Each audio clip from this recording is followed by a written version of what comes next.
Hey guys, this is going to be an inspiring mini episode for our listeners today. Imagine you are helping a friend move and you go to pick up a sofa and your arm breaks. And your arm breaking you think is bad enough, but then you get to the emergency room and they then find something else that they refer you to a specialist and find out that you actually have bone cancer. And the reason that your arm broke is because you had a tumor in your arm. And then you have to go through chemo and overcome bone cancer, all while trying to stay on the mats. So this story is going to be inspiring for you. It's a mini episode. It's only about 8 minutes.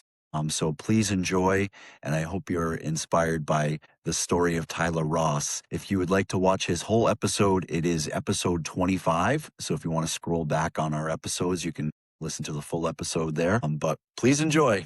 Have a good one, guys. I go to see urgent care guy, and he puts this X-ray up, and he goes, "So what's going on?" I just remember looking at the bone, and it was like a Swiss cheese. And he points at it, and he says, "So what's going on is you had a microfracture, and your body's trying to heal it. That's what you see right here." And he showed this thing that looked like it was growing around the Swiss cheese. And he said, "So it broke." He was like, "So I don't have the means to set it here." He's like, "But you're going to go see a specialist on, when they open on Tuesday morning." And so, yeah, so Tuesday morning. And I went to go see this gentleman. He is 40 years. He had been a hand surgeon.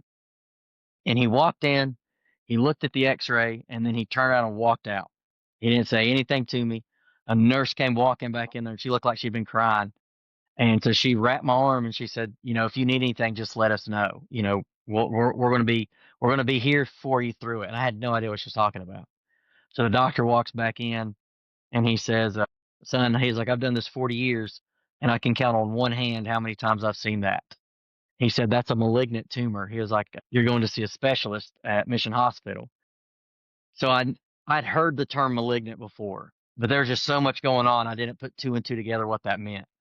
So he gave me the gentleman's name I was going to see, and it's Dr. Donald Gajewski. And I'm driving down the road, and I just pull over and I Google Dr. Gajewski, and it pops up and it says orthopedic oncologist. And I was like, well, there's only one reason you go to an oncologist. So I remember I called my wife and I said, "Hey, I need you to meet me. I'm on my way to this other appointment."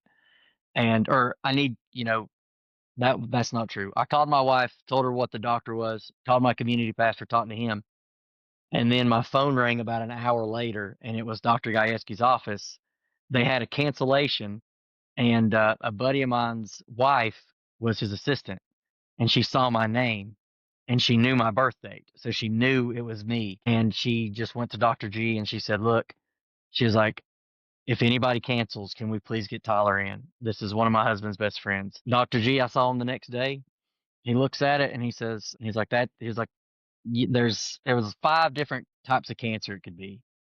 And he went through all of them, and I forgot what the other 4 were, because he looked at me and he said, um, "The one we don't want is osteosarcoma." So we did a biopsy, and come to find out a few weeks later, it was stage 3 high grade osteosarcoma. And I had to start treatment for it within just a few days of the diagnosis, because it was once the tumor broke and hit air. So what the gentleman was looking at, and he said it was Swiss cheese with like something growing around it.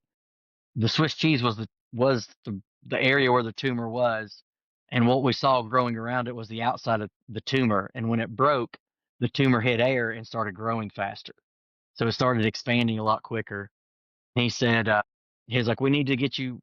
Dr. Gajewski said, "We've got to get you to another specialist." So I went downstate to another specialist, Dr. Savage. And that's the greatest name for any oncologist, is Dr. Savage. He fit the bill.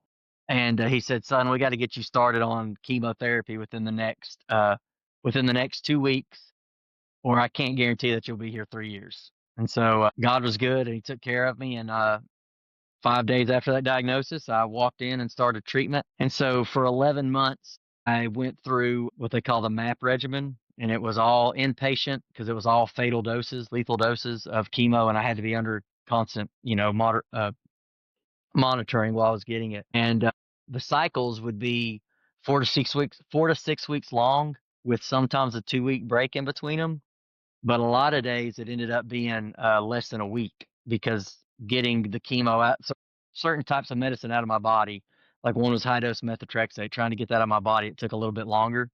Um, and then they did surgery, and so they took it out and they took the tumor out, put a cadaver bone in with a titanium plate. During that time, like I remember the days where it's like, obviously there's dark days that you're gonna have when that stuff's happening.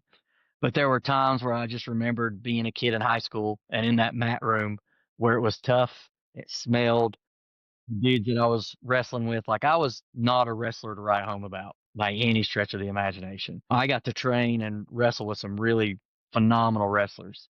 And I just remember working with those guys and just there would be really, really tough days. And I just remember like the mental fortitude I got from that of like, this is going to be over in a minute. It's going to be fine. I just got to lay in here, do my part. I'm going to be fine. And my sons at that time, they started going to Gracie Barra. And the days that I would get to come home and I would get to go see them, Josh like left me alone on the back corner and I looked like Uncle Fester. So my face was swollen from the steroids.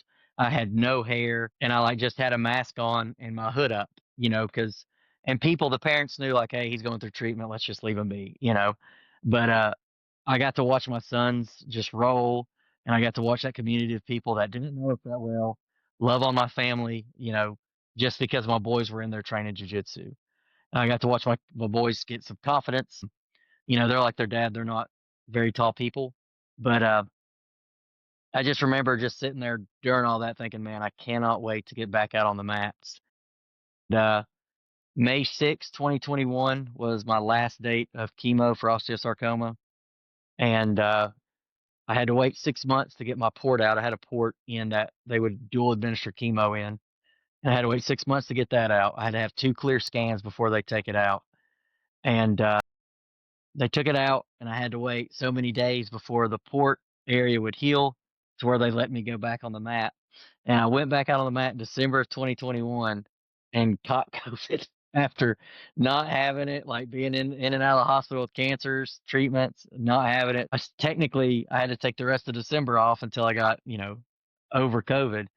And then January 2022, I started rolling, and April of 22, I remember it was my second class back, and I looked at Josh and I said, "There's a tap cancer out tournament happening in Charlotte in April." I said, "Do you think I can do it?" He said, "Yeah, you can do it." He was like, "You don't need to get in your mind that you're going to win." He was like, "But the fact that you want to do it, we're going to work with you." So 3 months after I was back on the mats, I went and fought in a tap cancer out tournament down in Charlotte. Did not make the podium, obviously, but it was really fun. I really enjoyed it. And Well, there you have it, guys.